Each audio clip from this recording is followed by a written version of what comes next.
Okay, Assalamualaikum. Selamat pagi. Jumpa balik dalam siri ulang kaji yang ketiga bawah tajuk perpuluhan. Okey. Cikgu bawa contoh sini. Bagaimana kita nak memahami satu nombor perpuluhan ni 63.265. Dan bagaimana kita nak cuba sebut dia punya nilai dia. Nilai digit. Nilai digit pada ni. Okey, cikgu bentuk dalam jadual ni. Okey, kalau nombor perpuluhan dia tak sama dengan nombor bulat kita boleh baca 10, ratus, ribu. Okey, tak boleh nah. Okey, sebenarnya 63 ni adalah nombor bulat. 63 ni adalah nombor bulat. Kita sebut pun 63. Jadi 3 ni berada di tempat nilai tempat sa. Okey, 6 di nilai tempat 10. Okey, kalau diterjemahkan dalam bentuk nilai digit, 6 ini adalah 60. 3 ini adalah 3 sa. Kemudian 2.2 ialah per 10. Per 10. Nilai tempatnya adalah per 10. Nilai digitnya adalah 0.2. Kena sebut titik perpuluhan ni dan sifar di depan dia.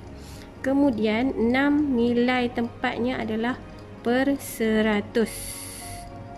Okey, semakin ke kanan semakin dia punya nilai tempat dia semakin besar.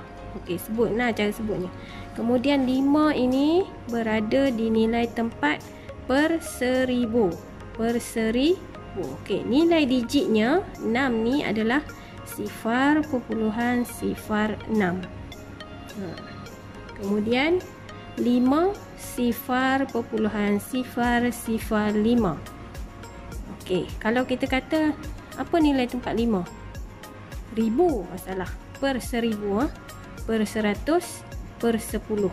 Itu cara nak mengenali nilai tempat dan nilai digit sesuatu nombor perpuluhan. Okey, kemudian contoh yang kedua ni operasi bagi nombor perpuluhan. 3 adalah nombor bulat. Tambah dengan 2.35. Okey, 2.35 adalah gabungan nombor bulat dan nombor perpuluhan. Jadi apakah nombor perpuluhan bagi 3? Okey, nombor perpuluhan bagi 3 ialah 3.0. Okey, nak tambah dengan 2.35. Okey, kita nak tambah dia dalam bentuk lazim, kena ikut tempat tinggal dia lah, kena ikut rumah dia. Jadi nak nampak cantik sini, letaklah sifar. Okey, sifar tambah 5, 5 sifar tambah 3, 3 kemudian 3 tambah 2, 5. Jadi 5.35. Okey, contoh yang kedua. Ini adalah nombor perpuluhan darab dengan nombor yang ada sifar di belakang, 100. 6.5 darab 100. Okey, cara mudahnya ialah kita bilang sifar dia. Sebab dia darab, maka dia semakin besar. Bila semakin besar, kita alih titik perpuluhan dia.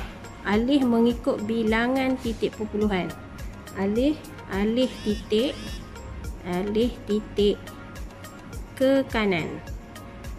Sebab dia semakin besar, bila darab nombor akan semakin besar. Berbeza dengan yang bawah ni.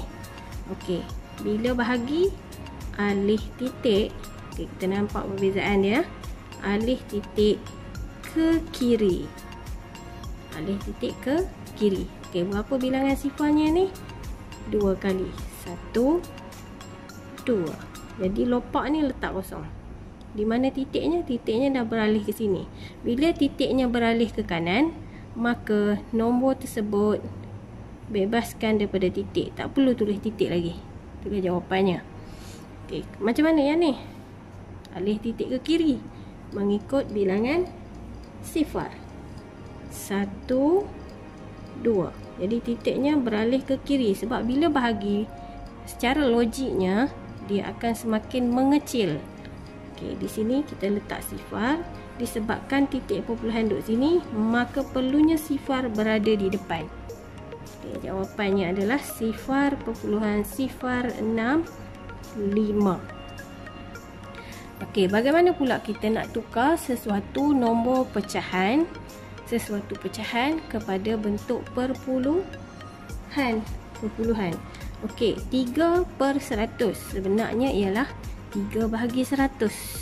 Okey, bila bahagi, dia kena alih titik ke kanan. Titik 3 ni berada di lepas dia, walaupun kita tak nampak. Bila nombor bulat, titiknya berada di belakang. Okey, disebabkan ini sifarnya ada 2, maka langkah ke kiri sebanyak 2 kali. Okey, sifar perpuluhan sifar 3.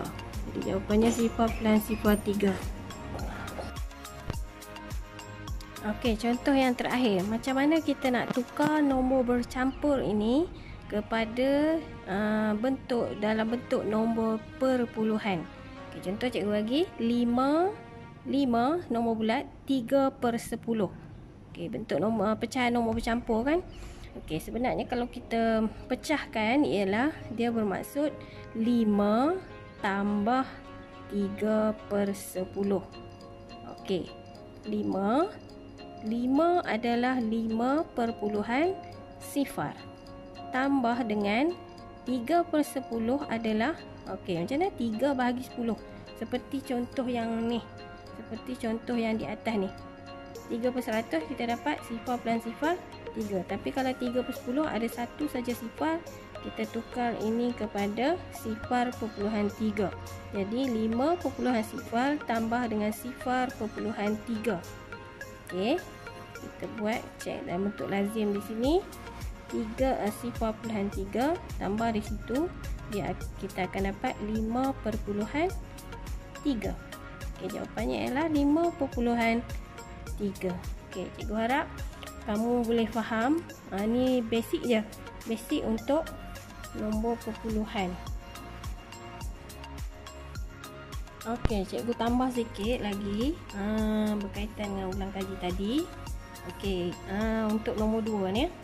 Okey, katalah bukan darab dengan 100 Yang cikgu tunjuk ni semua darab 100 bagi 100 per 100 per 10. Maksudnya hak ni cara ni hanya boleh dipraktikkan pada nombor seperti 10, 100, 1000 macam tu lah, yang ada satu sifar-sifar di belakang.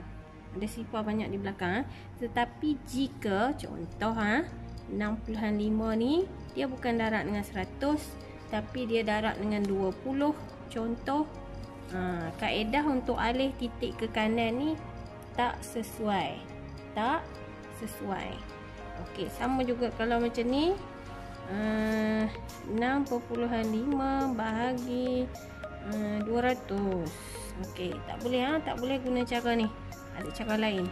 Okey, begitu juga yang ni. Kalau pecahan ni bukan pecahan 3/100 ataupun 3/10 ataupun 3/1000, maka tak bolehlah nak alih titik sesuka hati.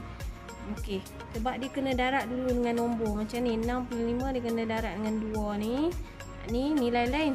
Yang ni dia seolah-olah darab dengan 1. Darab dengan 1, jadi kembali pada jawapan tu. 6 darab 1 dia 6 balik. Sebab tu kita hanya gunakan kaedah alih titik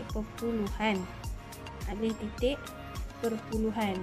Okey, kalau contohnya macam ni pula. Contohnya bukan 53/10, 53/4 contohnya. Macam tu. Okey, kita nak tukar nombor perpuluhan dia. Lain dah. Kena jadikan dia pecahan tak wajar dahulu. Sini darab, sini tambah. Contoh 5 darab 4, 20 tambah 3, 23/4.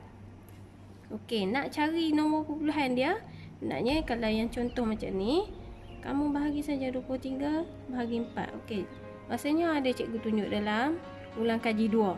Cara untuk mencari nombor apa tu? Nombor perpuluhan Okey, dia akan dapat yang ikut arah jam tu. Okey, 4 darab 5, cikgu cuba selesaikan Okey, kita akan dapat baki 3 kan. Cikgu ada cakap ikut arah jam. 5, 3/4. Nah, untuk cari pecahan balik. Tapi kalau kita nak cari nombor puluhan, naknya 23 bahagi 4. 4 darab 5, 20. Okey, 3 tambah kosong sini, buang sini. Okey. 30 ha. 4 darab 7 28. Okey, 20. Sini 10 tak 82 kan. 24 darab 5. Okey, ni jawapannya. Dalam bentuk nombor perpuluhan. Okey, itu saja. Moga boleh bagi panduan untuk kamu menjawab soalan dan mendapat kemahiran yang ni lah untuk tajuk perpuluhan ni.